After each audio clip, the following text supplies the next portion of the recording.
श्री शिवाय नमस्तुभ्यम। गोवर्धन पूजा के दिन गौ माता को जरूर से आपको अपनी मनोकामना बोलकर यह एक दिव्य वस्तु खिला देनी है। आप चमत्कार देखेंगे, निश्चित रूप से मनोकामना पूर्ण होगी। 2024 में कब गोवर्धन पूजा की जानी है इस वीडियो में जानेंगे। सुबह शाम पूजा का शुभ मुहूर्त जानेंगे और साथ के साथ आप यह जानेंगे कि कौन से कार्य, कौन से उपाय आपको करने चाहिए ताकि मनोरथ सिद्ध हो और जीवन में आने वाली विपदा पूर्ण रूप से टल जाए। जैसे कि इस दिन घर के पुरुष जन जो है विशेष तौर पर गोबर के, शुद्ध गौ माता के गोबर से गोवर्धन पर्वत और भगवान श्री कृष्ण का प्रतिरूप अपने घर आंगन में बनाते हैं। विधि विधान से परिवार सहित उनकी पूजा की जाती है। ऐसी मान्यता है गोवर्धन भगवान का पूजन करने से अपने आप में भाग्य की रेखाएं प्रबल होती है और संतान सुख भी प्राप्त होता है। 2024 में बड़ी दुविधा की स्थिति हो रही है कि हमें कब गोवर्धन पूजा करनी है, तो आप सभी ध्यान से सुनिएगा। सबसे पहले आप सभी अगर गोवर्धन पूजा नहीं भी करते हैं तो आपके क्षेत्र में गौ माता की पूजा हमें जरूर से करनी चाहिए। इससे कई तरह के रोग दोष व्याधियां कटती हैं। गुरुजी कहते हैं जिस घर आंगन में गौ माता घर के दरवाजे पर रोज जो है आकर विशेष तौर पर आती हैं, गाय की जो है रोटी निकलती है, वह गौ माता उस रोटी को ग्रहण करती है और उस जगह बैठकर अच्छी तरह से, कहने का अर्थ है अपनी पूंछ अपने पैरों की रज रखती है, वह घर अपने आप में पवित्र हो जाता है, वह आंगन अपने आप में पवित्र हो जाता है। ऐसे में 2024 में उदय तिथि अनुसार शनिवार को गोवर्धन पूजा की जाएगी। पूजा का जो शुभ मुहूर्त है वह शाम के समय 6:30 से 8:45 के आसपास रहने वाला है और साथ ही सुबह का जो शुभ मुहूर्त है वह तो ब्रह्म मुहूर्त में है ही। आप कभी भी सुबह के समय पूजा कर सकते हैं, पूरा दिन इस कार्य के लिए श्रेष्ठ है। परंतु शाम के शुभ मुहूर्त, क्योंकि अधिकतर गौ माता की पूजा, गोवर्धन भगवान की पूजा घर आंगन में शाम को 6:30 से 8:45 के आसपास ही की जाती है, तो इस शुभ समय को आप चुनिएगा। निश्चित रूप से भाग्य की रेखाएं प्रबल होंगी। अब कैसे इस तरह कार्य करने हैं ध्यान से सुनिए। घर का कोई भी एक व्यक्ति करे लाभ होता है। भगवान श्री कृष्ण की प्रतिमा फोटो आपके घर पर तो होगी ही, तो आप सभी को श्रेष्ठतम तरीके से सबसे पहले तो गौ माता को आपको एक चीज जरूर से खिला देनी है। आपको किसी गौशाला में जाना है या गोवर्धन भगवान की विधि विधान से पूजा करनी है। गोवर्धन भगवान को जो गोबर से बनाए हुए हैं उनमें आपको कच्चा दूध चढ़ाना है। आवश्यक रूप से परिक्रमा लगानी है। कई क्षेत्रों में 11 परिक्रमा का विधान है, कई लोग 108 लगाते हैं, कई लोग 7 परिक्रमा लगाकर जय गिरिराज जी महाराज कहते हुए अपनी आराधना पूर्ण करते हैं। दीपक लगाएं, खिल बताशे मिठाई का भोग लगाएं और परिवार सहित जो है विधि विधान से यह पूजन करें। यह पूजन सर्वश्रेष्ठ माना जाता है। अगर आपके यहाँ गौ माता की पूजा होती है तो सीधे गौ माता की पूजा करें, गौ माता को तिलक लगाएं, माला पहनाएं, उनकी अच्छी सेवा चाकरी करें। अगर आसपास गौ माता नहीं विराजमान है तो किसी गौशाला में जाकर पूजा करें।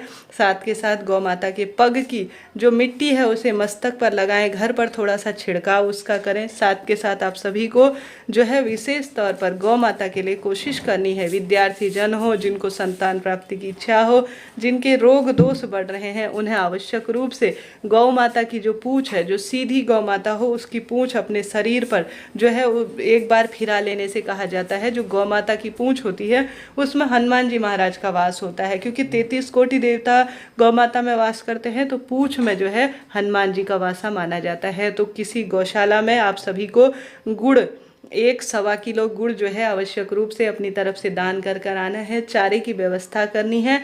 सर्दी आ रही है, अगर किसी जो है गौशाला में या अपने आसपास कोई गौ माता है तो उन्हें आप जो है गुड़ खिला देते हैं तो गुरु ग्रह इससे मजबूत होता है, रोग दोष व्याधियां भी कटना आरंभ हो जाती है। इस दिन अपने घर पर विराजमान जो भगवान श्री कृष्ण की प्रतिमा फोटो है, आप सभी को उन्हें पुत्र प्राप्ति की इच्छा, वंश में वृद्धि हो, रोग दोष कष्ट संकट पीड़ाओं से मुक्ति मिले, इसके लिए आप सभी को आवश्यक रूप से शंख में दूध भरकर ओम नमो भगवते वासुदेवाय महामंत्र का स्मरण करते हुए स्नान कराना चाहिए।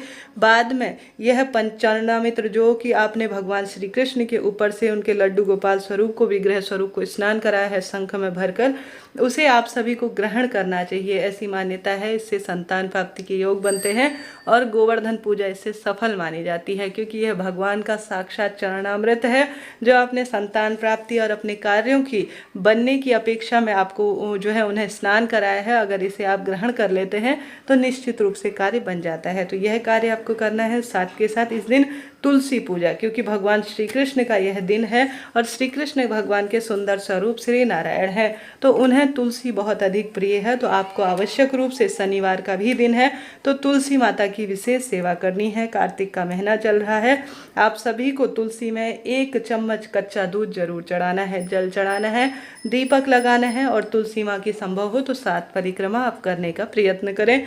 भाग्य की रेखाएं अपने आप ही प्रबल हो जाएंगी, रोग दोष कष्ट संकट पीड़ाओं से मुक्ति मिल जाएगी। शनिवार का दिन होने के कारण पीपल पूजा करें। काले तिल जो है आप सभी पीपल वृक्ष की जड़ में समर्पित कर कच्चा दूध भी समर्पित करने का प्रयत्न करें। फिर देखिए कैसा भाग्य बदलता है। और गोलबत्ती का घी का दीपक इत्यादि प्रज्वलित जो व्यक्ति करता है शनिवार के दिन पीपल पेड़ या शमी वृक्ष के नीचे, उसके भाग्य की रेखाएं प्रबल हो जाती हैं। तो आप सभी को गोवर्धन पूजा के दिन यह कार्य करना है। गौ माता की जितनी सेवा चाकरी आप कर सकते हैं उतना आपका भाग्य जो है इससे बलवान होगा और आने वाली विपदाओं से भी आपको इससे छुटकारा मिलेगा। संकट कष्ट कट जाएंगे और सब कार्य स्वतः ही बनना आरंभ हो जाएगी। तो गोवर्धन पूजा आपके यहाँ करें या न कर पाए, आप सभी को यह कार्य करना है। जगह जगह अन्नकूट बनाया जाता है, तो अन्नकूट भी 2 नवंबर शनिवार के दिन ही रहेगा। तो अन्नकूट का भगवान जी को आप भोग लगाएं, दान पुण्य करें और निश्चित रूप से गोवर्धन महाराज की कृपा से, भगवान श्री कृष्ण की कृपा से भाग्य की रेखाएं प्रबल होंगी। तुलसी की माला अर्थात तुलसी की 11-21 पत्तियां आप किसी माला के स्वरूप में या 108 पत्तियां माला के स्वरूप में तैयार कर भगवान श्री कृष्ण के मंदिर में जाकर या श्री नारायण के मंदिर में जाकर माला स्वरूप बनाकर उन्हें पिरो देते हैं, उन्हें पहना देते हैं उनके गले में। तो इससे भी निश्चित रूप से मन की कामना सिद्ध हो जाती है। तो यह कार्य भी आप कर सकते हैं। भगवान श्री कृष्ण श्री नारायण को गौ माता सबसे अधिक प्रिय है और पूरी गौ माता में 33 कोटि देवी देवताओं का वास है। तो ज़्यादा से ज़्यादा गौ माता की पूजा करें, गोवर्धन भगवान की पूजा करें। लड्डू गोपाल घर पर नहीं है तो उन्हें लाकर स्थापित करें। साथ के साथ आप सभी को ज़्यादा से ज़्यादा भगवान श्री कृष्ण की, जो कि आत्मबल प्रदान करने में सहायक स्वरूप होता है गोवर्धन महाराज का, वह भी अगर इस दिन घर पर लाते हैं तो अत्यधिक शुभ और इसे श्रेष्ठ माना जाता है। इस तरह से यह जानकारी थी। गोवर्धन भगवान श्री कृष्ण भगवान श्री नारायण आपके सब कार्य बनाए, ऐसी प्रार्थना करते हैं। खूब सुंदर स्वरूप में तुलसी माँ का पूजन करें। शनिवार है, काले तिल का दीप दान करें पीपल वृक्ष के नीचे और शमी वृक्ष के नीचे तुलसी माँ की सेवा करें। दीपावली का पावन पर्व दिन है तो भाग्य की रेखाएं चमकेंगी, रोग व्याधियां संकट की पीड़ा से मुक्ति मिलना आरंभ हो जाएंगी। मेरी वीडियोस आपके लिए उचित उपयोगी और ज्ञानवर्धक रहती हैं तो कृपया चैनल को लाइक करें, शेयर करें, सब्सक्राइब करें। आप सभी के सब मनोरथ सिद्ध हो ऐसी प्रार्थना करते हैं। गोवर्धन भगवान की पूजा इस कलयुग में चमत्कारी मानी जाती है और अपने आप में अद्भुत है। तो गौ माता की सेवा जितना हो आपसे करें, किसी न किसी स्वरूप में करें, आपको तत्काल ही चमत्कारी स्वरूप में परिणाम दिखेगा। कलयुग में माँ साक्षात हमारे आसपास विराजमान